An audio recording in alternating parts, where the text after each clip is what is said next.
Mar Joseph Perumthottam വേദിയിലേക്ക് കടന്നു വരുമ്പോൾ നമുക്ക് ആദരവോടെ എഴുന്നേറ്റ് നിന്ന് കൈയടിക്കാം. വിമോചിതരാക്കിയിരിക്കുന്നു എന്ന ഗലാത്യർക്കുള്ള ലേഖനം 5-ാം അധ്യായം 1-ാം വാക്യം ഓർമ്മിച്ചുകൊണ്ട് സ്വാതന്ത്ര്യദിനത്തിന്റെ മംഗളങ്ങൾ ഏവർക്കും ആശംസിക്കുന്നു. പരിശുദ്ധ അമ്മയുടെ സ്വർഗാരോപണ തിരുനാളിന്റെ അനുഗ്രഹാശിസുകൾ നമ്മോടൊപ്പം ഉണ്ടാകട്ടെ എന്ന് ഓർത്തുകൊണ്ട് ഈശ്വര പ്രാർത്ഥനയ്ക്കായി എഴുന്നേറ്റ് നിൽക്കാം.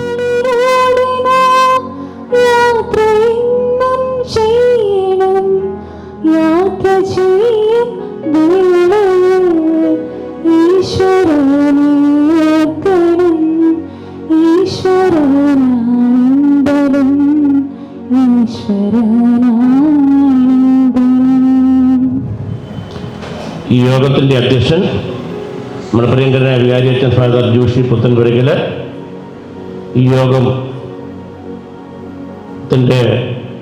ഉദ്ഘാടകനും ആയെത്തിയിരിക്കുന്ന നമ്മുടെ പ്രിയങ്കരനായ അഭിനന്ദ മാർ ജോസഫ് പെരുന്തോട്ടം പിതാവേ, നമ്മുടെ പൂർവികർ തങ്ങളുടെ ജീവൻ കൊടുത്ത് ജീവത്യാഗം ചെയ്ത് അവർ നേടിയെടുത്ത് ബ്രിട്ടീഷുകാരിൽ നിന്നും നമുക്ക് നേടിത്തന്ന സ്വാതന്ത്ര്യം ഇന്ന് ഇന്ത്യയിൽ ഒരു തരത്തിലല്ലെങ്കിൽ മറ്റൊരു തരത്തിൽ കശാപ്പ് ചെയ്യപ്പെടുകയാണ്. പ്രിയ ബഹുമാനപ്പെട്ട വികാരിച്ച ഇവിടെ പ്രത്യേകമായിട്ട് ആദരിക്കപ്പെടുന്ന വിദഗ്ധന്മാരെ, പ്രത്യേകിച്ച് ഉന്നതമായ ഈ രംഗത്ത് ഉന്നതമായ പദവിയിലെത്തിയ പ്രിയപ്പെട്ട സഹോദരങ്ങളെ, അവരുടെ പ്രിയപ്പെട്ട കുടുംബാംഗങ്ങളെ, മുതിർന്നവരായ നിങ്ങളെപ്പോലെയുള്ളവരെ, നിങ്ങളുടെ അനുഭവങ്ങൾ, നിങ്ങളുടെ സേവന ചരിത്രം, നിങ്ങൾ കളിച്ച സാഹസികമായ നിങ്ങളുടെ പ്രവർത്തനങ്ങൾ, ഇതൊക്കെ പകർന്നു കൊടുക്കുമ്പോൾ അത് നമ്മുടെ പുതിയ തലമുറയ്ക്ക് ആവേശം കിട്ടും.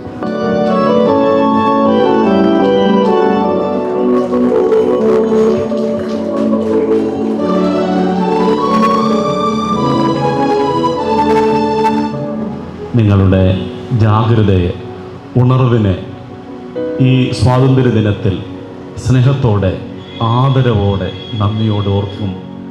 ഒപ്പം നിങ്ങൾക്കൊരായിരം ഹൃദയത്തിൻ്റെ ഭാഷയിലുള്ള നന്ദിയും പ്രാർത്ഥന അറിയിക്കുകയാണ്.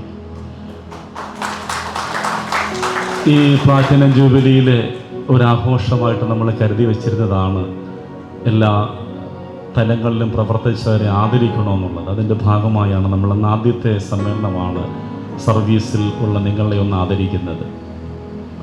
നമ്മുടെ നാടിന്ന് സ്വാതന്ത്ര്യദിനം ആഘോഷിക്കുന്നു. ഒപ്പം പരിശുദ്ധ അമ്മയുടെ സ്വർഗാരോപണ തിരുനാൾ ആചരിക്കുകയാണ്. ഞാൻ രാവിലെ ദേവാലയത്തിൽ സൂചിപ്പിക്കുകയുണ്ടായി, 2 അമ്മമാരുടെ വിമോചനത്തിൻ്റെ ഓർമ്മയാണെന്ന്. ഭാരതം സ്വതന്ത്രമായതിൻ്റെ ഓർമ്മ. പരിശുദ്ധ കന്യാമറിയം പാപബദ്ധമായി ലോകത്തിൽ നിന്നും ആത്മശരീരങ്ങളോടെ എടുക്കപ്പെട്ടതിൻ്റെ ഒരു ഓർമ്മയാണ്. നമുക്ക് 2 തരത്തിൽ ഈ ഭൂമിയിൽ ജീവിക്കാമെന്നാണ് പറയുന്നത്. 2 രീതിയിൽ ജീവിക്കാം. ഈ ഭൂമിയോട് ഞാനും നിങ്ങളും യാത്ര പറയുമ്പോൾ 2 തരത്തിൽ നമുക്ക് ആയിരിക്കാനും കഴിയും. ഒന്നാമതായിട്ട് അടക്കപ്പെട്ട മനുഷ്യരായിട്ട്. ഈ ഭൂമിയിൽ ജീവിക്കുന്ന ഏതൊരു ജീവിയുടെയും അവകാശമാണ് അടക്കപ്പെടുക എന്നൊക്കെ പറയുന്നത്. ജനിച്ചാൽ മരിക്കും, മരിച്ചിട്ട് മറവ് ചെയ്തില്ലെങ്കിൽ പിന്നെ അത് നമ്മൾ ദുർഗന്ധമായിട്ട് മാറും. അതുകൊണ്ട് മറവ് ചെയ്യപ്പെടുക, അടക്കപ്പെടുക എന്ന് പറയുന്നത് അനിവാര്യമായൊരു കാര്യമാണ്. ഇനി 2ാമതൊരു കാര്യമുണ്ട്, എടുക്കപ്പെടുക. പരിശുദ്ധ കന്യാമറിയത്തെ നമ്മൾ ഓർക്കുന്ന അങ്ങനെയാണ്. അവൾ ആത്മശരീരങ്ങളോടുകൂടെ എടുക്കപ്പെട്ടു. എടുക്കപ്പെടുവാനും മാത്രമുള്ള ജീവിതങ്ങളായിട്ട് നമ്മൾ മാറണം. അടക്കപ്പെടാനുള്ള ജീവിതങ്ങളായിട്ട് മാറാൻ പ്രത്യേകിച്ച് ഞാനും നിങ്ങളൊന്നും ചെയ്യണമെന്നില്ല. വെറുതെ ഇങ്ങനെ ജീവിച്ച് കടന്നു പോയാൽ എന്നോ ഒരു നാളിൽ മരിക്കും, അടക്കപ്പെടും. എടുക്കപ്പെടുവാനും മാത്രം നമ്മൾ എന്ത് ചെയ്തു? അതാണ് ഈ സ്വാതന്ത്ര്യ ദിനത്തിൽ പരിശുദ്ധ കന്യാമറിയത്തിന്റെ സ്വർഗാരോപണം ആഘോഷിക്കുമ്പോൾ നമ്മൾ ചിന്തിക്കേണ്ടത്, എടുക്കപ്പെടുവാനും മാത്രം എൻ്റെ ജീവിതം കൊണ്ട് ഞാൻ എന്ത് ചെയ്തു? നമ്മൾ പരിശുദ്ധ കന്യാമറിയത്തെ സുവിശേഷത്തിന്റെ താളുകളിൽ കണ്ടുമുട്ടുന്നുണ്ട്. അമ്മയുടെ ജീവിതം മുഴുവനും എന്തായിരുന്നു? അമ്മ ദൈവത്തെ കണ്ടെത്തിയിട്ട് മനുഷ്യരിൽ ദൈവത്തിന്റെ സ്നേഹമായിട്ട് മാറി. അതാണ് പരിശുദ്ധ കന്യകാമറിയം. അവൾ ദൈവത്തെ കണ്ടുമുട്ടിയിട്ട് ഇടപെടുന്ന എല്ലാ മേഖലകളിലും ദൈവത്തിന്റെ സ്നേഹവും കരുതലുമായിട്ട് മാറി. മംഗളവാർത്തയിൽ മറിയത്തോട് പറയുന്നുണ്ട്, നിന്റെ ചാർച്ചക്കാരിയായ എലിസബത്ത് വാർദ്ധക്യത്തില് ഗർഭവതിയാണ്. നമ്മളിങ്ങനെ വായിക്കുന്നു, മറിയം തിടുക്കത്തിൽ യാത്രയാവുകയാണ്. പിന്നെ മറിയത്തിന് സ്വസ്ഥമായിരിക്കാൻ കഴിയുന്നില്ല, അവള് തിടുക്കത്തിൽ യാത്രയാവുകയാണ്. എന്നിട്ട് വാർദ്ധക്യത്തില് ഗർഭാരിഷ്ടതകൾ അനുഭവിക്കുന്ന തന്റെ പ്രിയപ്പെട്ട ഇളയമ്മയ്ക്ക് ശുശ്രൂഷ ചെയ്യുകയാണ്. നമ്മളൊന്ന് വിശുദ്ധ കുർബാന മധ്യ വായിച്ചു കേട്ട സുവിശേഷ വചനമുണ്ട്, കാനായിലെ കല്യാണ വിരുന്ന്. അമ്മ അവിടെ ഉണ്ടായിരുന്നു. അങ്ങനെയാണ് നമ്മൾ വായിച്ചു തുടങ്ങുന്നത്. അമ്മ അവിടെ ഉണ്ടായിരുന്നു. അമ്മയുള്ളിടത്ത് ഒരു പ്രതിസന്ധി ഉണ്ടാകുമ്പോൾ അമ്മ ഇടപെടുകയാണ്. എന്തിനു വേണ്ടിയിട്ടാണ്? ആ കുടുംബത്തിന്റെ അപമാന ഭാരം മാറ്റാനായിട്ട്. ആ കുടുംബം അപമാനത്തിലൂടെ കടന്നു പോകുമ്പോൾ അപമാന ഭാരം മാറ്റുന്ന അനുഗ്രഹമായിട്ട് പരിശുദ്ധ കന്യകാമറിയം മാറുകയാണ്. ഇതാണ് എടുക്കപ്പെടുന്ന മനുഷ്യരുടെ ജീവിതത്തിന്റെ സൗന്ദര്യം എന്ന് പറയുന്നത്. എടുക്കപ്പെടുന്ന മനുഷ്യരൊക്കെ ഇടപെടുന്ന മേഖലകളിൽ ആരുടെയൊക്കെയോ ജീവിതത്തെ കുറേ കൂടെ സൗന്ദര്യമുള്ളതാക്കി മാറ്റി. നിങ്ങൾ സർവീസിലായിരുന്ന കാലത്ത് നിങ്ങൾ അറിഞ്ഞില്ലെങ്കിൽ പോലും കുറെ മനുഷ്യരുടെ ജീവിതങ്ങളിൽ ഒരു ധൈര്യം കൊടുത്തു. ആർക്കൊക്കെയോ നിങ്ങൾ ധൈര്യം പകരുകയായിരുന്നു. അതാണ് നിങ്ങളുടെ ജീവിതത്തിന്റെ സൗന്ദര്യം എന്ന് പറയുന്നത്. ആ സൗന്ദര്യം എടുക്കപ്പെടാനും മാത്രമുള്ള ഒരു സ്വാതന്ത്ര്യവും സ്നേഹവുമായിട്ട് മാറണം. ഇന്ന് നമ്മൾ 79ാമത്തെ സ്വാതന്ത്ര്യ ദിനം ആഘോഷിക്കുമ്പോൾ ഓർത്തിരിക്കുക, സ്വാതന്ത്ര്യം നമ്മുടെ കൈകളിൽ നിന്ന് വഴുതി പോകുന്നൊരു കാലത്തിലേക്കാണ് നമ്മൾ കടന്നു പോകുന്നത്. ഇന്ത്യൻ ഭരണഘടന നമുക്കൊക്കെ വിഭാവനം ചെയ്തു തന്നു. മതം ജീവിക്കാനും പ്രഘോഷിക്കാനുമുള്ള അടിസ്ഥാനപരമായ സ്വാതന്ത്ര്യമുള്ള രാജ്യത്ത് മതം പറയാൻ പറ്റാത്തൊരു സാഹചര്യത്തിലേക്ക് ഞാനും നിങ്ങളും കടന്നു പോകുന്നെങ്കിൽ ഓർത്തിരിക്കണം, നിങ്ങൾ നേടിക്കൊടുത്ത സ്വാതന്ത്ര്യത്തിന്റെ മേൽ ആരൊക്കെയോ കത്തിരിക്കാതിരിക്കുകയാണ്.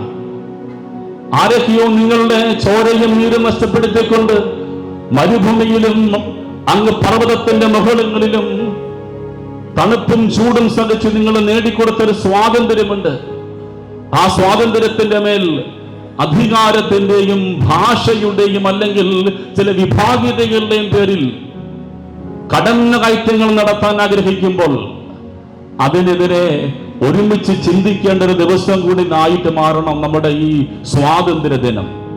ഇല്ലെങ്കിൽ നിങ്ങളുടെ അധ്വാനങ്ങളൊക്കെ യഥാവിലായിട്ട് പോകുമോ എന്ന് ആകുലപ്പെടേണ്ടിയിരിക്കുകയാണ്. അതുകൊണ്ട് ഈ സ്വാതന്ത്ര്യ ദിനം ആഘോഷിക്കുമ്പോൾ നമുക്കൊരു ചിന്തയുണ്ടാകണം. ഒരു നാളിൽ നമ്മൾ ചെയ്ത് കടന്നുപോയി, ഇനി സ്വസ്ഥമായിരിക്കാമെന്നൊരു ചിന്ത നമുക്ക് ഭരിക്കരുത്. നമുക്ക് ആർക്കും ഒരു റിട്ടയർമെന്റ് ലൈഫില്ല. Until you rest in God. നമ്മുടെയൊക്കെ കുഴിമാടങ്ങളിൽ ഇങ്ങനെ എഴുതി വയ്ക്കുന്നുണ്ടല്ലേ RIP എന്ന്. പടിയിറപ്പിതാവ് ഊട്ടിയിൽ നിന്ന് യാത്ര അവിടുന്ന് ട്രാൻസ്ഫർ ആയിട്ട് കേരളത്തിലേക്ക് പോകുമ്പോൾ പിതാവ് ചെന്ന് ഇന്നൊരു സ്കൂളിലെ ഒരു കൊച്ചിങ്ങനെ ഒരു കാർഡിൽ എഴുതി കൊടുത്തെന്നാണ് പറയുന്നത് RIP എന്ന്. എല്ലാവരും ഞെട്ടി. ട്രാൻസ്ഫർ വാങ്ങി പോകുന്ന മെത്രാന് RIP എന്നൊക്കെ എഴുതി കൊടുത്തപ്പം കൊച്ചിനോട് സ്കൂൾ അധികൃതർ ചോദിച്ചെന്നാണ് പറയപ്പെടുന്നത്, എന്താ ഇതിൻ്റെ അർത്ഥമെന്ന്. അപ്പോൾ കൊച്ചു പറഞ്ഞു കൊടുത്ത്, ഇത് റെസ്റ്റ് ഇൻ പീസ് അല്ല, റിട്ടേൺ ഇഫ് പോസിബിൾ എന്നുള്ളതാണ്. നിങ്ങളുടെ ഈ റിട്ടയർമെന്റ് ലൈഫിൽ ഇനി റെസ്റ്റ് എടുത്തിരിക്കരുത്. റിട്ടേൺ ഇഫ് പോസിബിൾ, തിരികെ വരണം.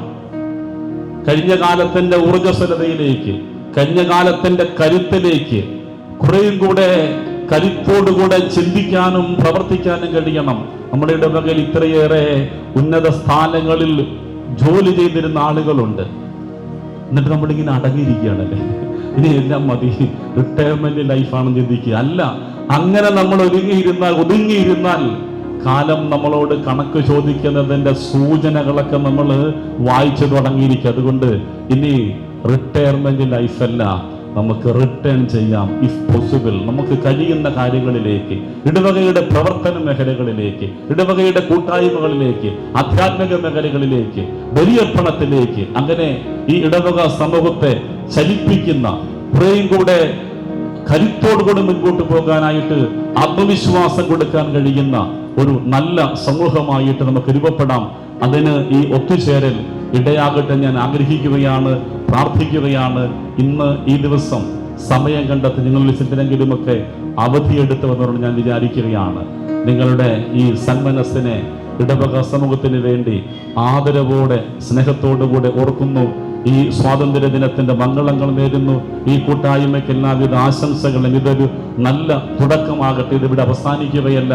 കൂടുതൽ കരുത്തോടുകൂടെ ഇടവകയ്ക്ക് വേണ്ടി പ്രവർത്തിക്കുന്ന ഒരു കൂട്ടായ്മയായിട്ട് മാറുവാൻ നമുക്ക് കഴിയട്ടെ എന്ന് ആഗ്രഹിക്കുന്നു, ആശംസിക്കുന്നു, പ്രാർത്ഥിക്കുന്നു. റിട്ടയർമെന്റ് ലൈഫിൽ ഇത്രമാത്രം ഞാൻ നിങ്ങൾക്ക് നേരുന്നു. Return if possible.